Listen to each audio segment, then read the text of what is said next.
दोस्तों, think like a monk summary को सुनकर आपको पता चलेगा कि आपके कष्टों का असली कारण क्या है। कारण जानकर आपको उसके निवारण का भी तरीका पता चलेगा। यह सब जानकर आप सच्ची खुशी, शांति और संतुष्टि पा सकेंगे। दिन प्रतिदिन होने वाला स्ट्रेस और एंजाइटी भी हमेशा आपसे दूर रहेंगे। इस किताब के ऑथर जे शेट्टी को 2017 में फोर्ब्स 30 अंडर 30 यूरोप में शामिल किया गया था। जे शेट्टी को national geographic chasing genius council 2017 और एशियन मीडिया अवार्ड्स 2016 में बेस्ट ब्लॉग का खिताब मिला। जे शेट्टी को बीबीसी पर चित्रित किया गया है और उन्होंने गूगल, नैस्डैक, एचएसबीसी और बार्कलेज के दर्शकों से बात की है। इस किताब को 3 भागों में बांटा गया है।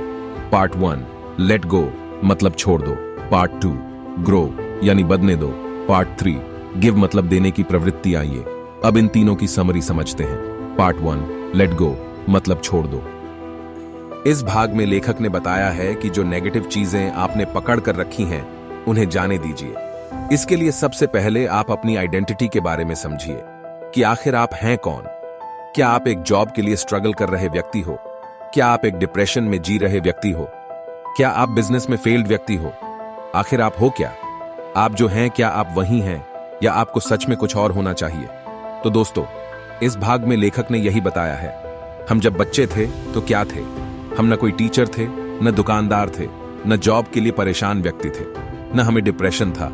हम सिर्फ एक उन्मुक्त जीव थे, खुश थे, ताजगी और स्फूर्ति से भरे हुए थे। लेकिन धीरे धीरे हमारे मन के शीशे पर धूल जमा होने लगती है। यह धूल हमारे खुद के एम्बिशंस की हो सकती है या समाज के द्वारा कही गई नेगेटिव बातों की भी हो सकती है। हम बहुत बड़ी डिजायर्स पाल लेते हैं। हमें लगता है जब इतना पैसा होगा तो फिर हम खुशी से जी लेंगे। यह एक तरह की धूल ही है। क्या सिर्फ पैसे वाला आदमी ही खुश होता है? एक अमीर इंसान का अगर डिवोर्स हो जाए या उसे डायबिटीज आदि हो तो क्या वह खुश रह पाएगा? उसके मुकाबले वह गरीब आदमी ज्यादा खुश होगा जिसकी पत्नी अपने हाथ से खाना बनाकर खिला रही हो या उसे कोई बीमारी ना हो। ऐसे ही हम बिजनेस में फेल होने से इसलिए डरते हैं क्योंकि हम सोचते हैं कि लोग क्या कहेंगे। तो दोस्तों, इस तरह की धुल को अपने मन के आईने से साफ कीजिए। आप देखेंगे कि आपको अपनी आइडेंटिटी और जीने का असली मकसद पता चलेगा। आप फिर से बच्चे की तरह खुश और टेंशन फ्री जीवन जीने लगेंगे। अपनी आइडेंटिटी को जान लेने के बाद आपको कुछ छोटी एड देनी है, जैसे कि नंबर 1 लोअर वैल्यूज मतलब कम मान। दोस्तों, बहुत से लोगों में लोअर वैल्यूज पाई जाती है जिनकी वजह से लाइफ की वैल्यू भी कम हो जाती है और ऐसे लोग कभी खुश नहीं रह पाते। उन्हें लगता है कि लोअर वैल्यूज से वे सच्ची खुशी हासिल कर लेंगे, लेकिन यही उनकी गलत सोच है। कुछ लोअर वैल्यूज हैं लालच, दूसरों से जलन, क्रोध और कामुकता।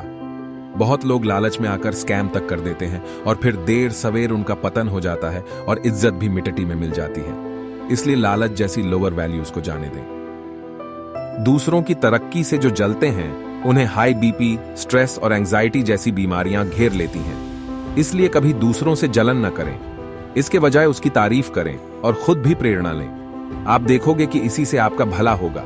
क्रोध करने से भी आदमी को बहुत नुकसान होता है। ऐसे ऐसे झगड़े हो जाते हैं जिनमें भाई भाई ही खून के प्यासे हो जाते हैं और जिंदगी ही खराब हो जाती है। हमारे पास एक ही जिंदगी है, उसे हंसी खुशी बिताना चाहिए, न कि लड़ झगड़ कर। कामुकता से भी इंसान का पतन हो जाता है।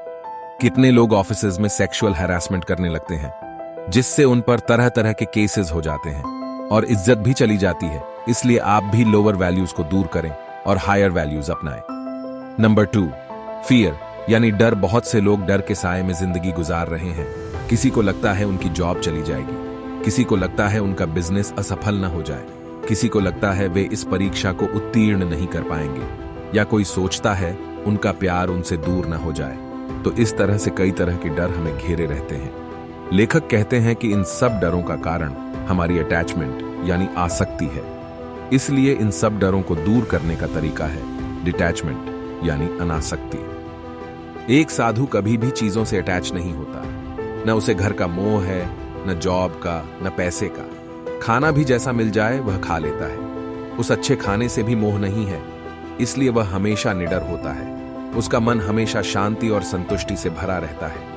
तभी साधु लंबी और स्वस्थ जिंदगी जी पाते हैं। तो दोस्तों, आज से ही चीजों से मोह का त्याग कर दें। सिर्फ अपना कर्म करें। मोह नहीं, जॉब नहीं भी मिलेगी तो कोई प्रलय नहीं आ जाएगी। हो सकता है आपके साथ उससे भी अच्छा कुछ हो जाए। Number 3, remove negativity. आजकल की दुनिया में हर तरफ नेगेटिविटी बढ़ती जा रही है। सोशल मीडिया और टीवी चैनल्स के जरिए तो इसे बहुत ही ज्यादा बढ़ावा मिल रहा है। हर इंसान कड़वा बोल रहा है, जोर से बोल रहा है। अगर दोस्तों आप भी ऐसा करते हैं, अर्थात नेगेटिविटी फैलाते हैं, तो इसे भी अपने से दूर कर दें, क्योंकि what goes around comes around, या बोए पेड़ बबूल के तो आम कहां से हुए। जैसा आप कर्म करते हैं वैसा ही आपको फल मिलता है। अगर आप दूसरों की नेगेटिविटी के विक्टिम हैं, तब भी आप इसे खुद से दूर कर दें, लेट गो। कई बार हम खुद को ही क्रिटिसाइज करने लगते हैं। ऐसा करना भी आपके लिए अच्छा नहीं है। नेगेटिव थॉट्स हटाने का 3 स्टेप्स तरीका: स्पॉट, स्टॉप, स्वॉप। अगर आपको ज्यादा सोचने की आदत है या एक ही विचार बार बार आपके दिमाग में आता रहता है, तो इसके लिए 3 स्टेप्स का यह फॉर्मूला इस्तेमाल करें। स्पॉट यानी सबसे पहले देखें कि आपके दिमाग में क्या नेगेटिव थॉट आ रहा है। स्टॉप यानी फिर उस नेगेटिव थॉट को एड्रेस करें, उसकी वजह जानें, फिर उसका कोई सोल्यूशन ढूंढ लें, फिर उसे वहीं खत्म कर दें। अब बार बार उसके बारे में न सोचें। स्वॉप यानी इसके बाद नेगेटिव थॉट को किसी पॉजिटिव थॉट से स्वॉप कर दें, यानी बदल दें। कुछ पॉजिटिव सोचने लगें या किसी सेल्फ हेल्प बुक की समरी पढ़ने या सुनने लगें, जो आप ये और इस चैनल की बाकी ऑडियो बुक समरी को सुन सकते हैं। इससे आप पॉजिटिव एनर्जी और खुशी से भर जाएंगे। नंबर 4, सेल्फ क्रिटिसिज्म यानी आत्म आलोचना, और सेल्फ कंपैशन यानी आत्मदया खुद के नेगेटिव क्रिटिसिज्म को दूर करने का तरीका है। सेल्फ कंपैशन: बहुत बार हमारी डिजायर्स पूरी नहीं हो पाती, कई सपने टूट जाते हैं और बहुत बार सिर्फ असफलता मिलती है।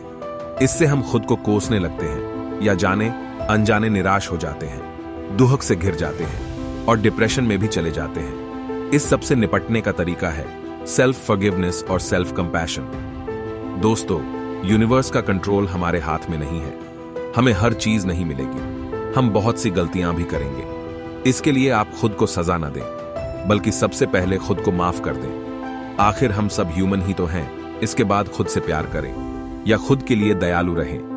इसे ही सेल्फ कंपैशन कहा गया है। दूसरों से तो हम प्यार से बात करते ही हैं, उसी तरह खुद को भी कभी निराशा के गड्ढे में न धकेलें। आप देखेंगे कि आप एकाएक खुश हो जाएंगे। सेल्फ कंपैशन के बारे में शायद आपको पहले पता नहीं होगा, इसलिए ऐसी किताबें हमेशा पढ़ते या सुनते रहना चाहिए, ताकि आपको नई नई बातें पता चल पाएं और आपके ज्ञान में वृद्धि हो सके। पार्ट 2, ग्रो मतलब बढ़ने दो। किताब के इस भाग में लेखक ने बताया है कि नेगेटिव चीजें छोड़ देने के बाद आप अपनी मानसिक और स्पिरिचुअल ग्रोथ करें। इसके लिए आप कुछ तरीके अपना सकते हैं। Number 1, follow your passion. वो चीज करें जिससे आपको खुशी मिलती है, तभी आपकी ग्रोथ हो पाएगी। दूसरों की देखा देखी कुछ भी ना करें। बहुत से पेरेंट्स दूसरों की देखा देखी अपने बच्चे को साइंस रखवा देते हैं, ताकि उनका बच्चा भी डॉक्टर या इंजीनियर बन सके। बेशक बच्चे का उसमें बिल्कुल इंटरेस्ट ना हो, लेकिन वे अपने अधूरे सपनों का बोझ उन पर लाद देते हैं। कई बार तो बच्चे आत्महत्या तक कर लेते हैं। इसलिए बच्चे का इंटरेस्ट और स्ट्रेंथ जानकर ही उसका सब्जेक्ट चुनना चाहिए। ऐसे जॉब या बिजनेस में भी सिर्फ अपने पैशन को फॉलो करें। बेशक उसमें पैसे कम मिले, लेकिन काम ऐसा होना चाहिए जिससे आपको खुशी मिले। Number 2, good intention. किसी भी काम को अच्छी नीयत से करें। किसी की हेल्प कभी यह सोच कर ना करें कि बदले में वह भी आपकी हेल्प करेगा। निसंदेह हेल्प वापस आती है, लेकिन सिर्फ त्याग भाव से ही हेल्प करें, तभी आपको उसका पुण्य भी प्राप्त होगा। कभी किसी का अहित न करें, इससे आपकी आत्मा ग्लानि से भर जाएगी। Number 3, power of routines. हमेशा रूटीन में काम करें। रूटीन का मतलब है निश्चित समय पर निर्धारित काम करना। जैसे सुबह 5 से 6 तक अगर एक्सरसाइज का टाइम रखा है, तो रोजाना उस समय एक्सरसाइज ही करें। यह नहीं कि 4 दिन तो एक्सरसाइज कर ली, फिर कभी यूट्यूब देखने लग पड़ी ढेर, या फेसबुक में बिजी हो गए। ऐसे ही 6 बजे राइटिंग का टाइम रखा है, तो रोज लिखें। ब्लॉगर्स और राइटर्स के लिए रोज लिखना बेहद जरूरी होता है। इसी तरह मंक भी रूटीन में प्रतिदिन मेडिटेशन करते हैं और लाइफ में कभी दुखी नहीं होते। उनका हृदय हमेशा शांति, संतुष्टि और खुशी से भरा होता है। वह भी तब जब उनके शरीर पर एक पतला सा कपास का ही कपड़ा होता है, क्योंकि वे अंदर से शांत होते हैं। Number 4, plan your next day the night before. दोस्तों, कई बार हमारे पास करने के लिए बहुत से काम होते हैं, लेकिन अक्सर हम कुछ जरूरी काम करना ही भूल जाते हैं। क्योंकि हमारे दिमाग में बहुत से थॉट्स आते जाते रहते हैं जिनसे हमें कंफ्यूजन भी हो जाता है। इसलिए आप सोने से पहले अगले दिन की प्लानिंग कर लें। जो भी काम है उन्हें पेपर पर या मोबाइल में नोट कर लें। इससे आपको क्लियर हो जाएगा कि कितने काम हैं और कौन से बहुत जरूरी हैं। अगले दिन आप एक एक करके उन कामों को करते जाएं। इससे आपको कंफ्यूजन नहीं होगा और काम भूल जाने की वजह से एंजाइटी भी नहीं होगी और आप हमेशा शांत रहेंगे। Number 5, integrate time in life. कुछ लोग टाइम को बांट देते हैं। वे सोचते हैं कि जब नौकरी लगेगी तो वे खुश हो जाएंगे, या जब गाड़ी आएगी तो उन्हें खुशी मिलेगी, या घर ले लेंगे तो सब सेटल हो जाएगा, आदि आदि। लेकिन इन चीजों में सालों लग जाते हैं। तो क्या तब तक आप जिंदगी को ही नहीं जिएंगे या खुशी का इंतजार करते रहोगे? एक मंक कभी ऐसा नहीं करता। वह हरदम खुश रहता है क्योंकि उसे पता होता है कि गया दिन वापस नहीं आएगा। न ही वह खुश होने के लिए जॉब, गाड़ी, बंगले आदि का इंतजार करता है। वह तो एक फूल को खिलते देखकर ही खुश हो जाता है।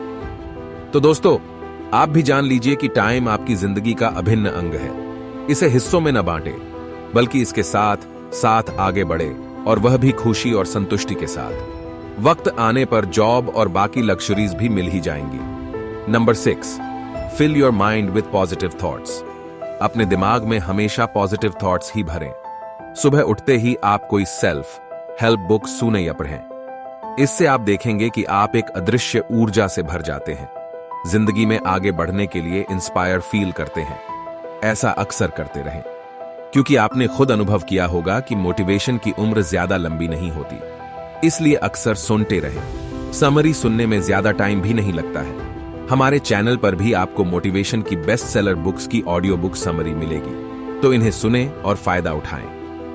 पार्ट 3, गिव मतलब देने की प्रवृत्ति। दोस्तों, इस भाग में हम पढ़ेंगे कि कैसे आप देने की प्रवृत्ति पैदा करें। इससे आप सच में एक खुश और संपूर्ण इंसान बन पाओगे। सबसे बड़े दानवीर कर्ण थे। वे कुछ भी दे सकते थे, लेकिन आपको अपनी धन संपत्ति देने की जरूरत नहीं है। तो आइए देखते हैं लेखक क्या देने की बात कर रहा है। Number 1, sympathy. हर मंक को सिंपैथी के बारे में बताया जाता है। आप भी इस कॉन्सेप्ट को जानकर लाइफ में यूटिलाइज कर सकते हो और दूसरों की खुशी में खुश होना। अगर ये बातें आपने सीख लें तो आपका जीवन बदल जाएगा। आजकल हर कोई दूसरे को नीचा दिखाने में लगा रहता है, दूसरों से कट-डावा बोलता है। इससे दूसरे भी ऐसा ही करते हैं। इससे सिर्फ नेगेटिविटी फैलती है, खुशी नहीं।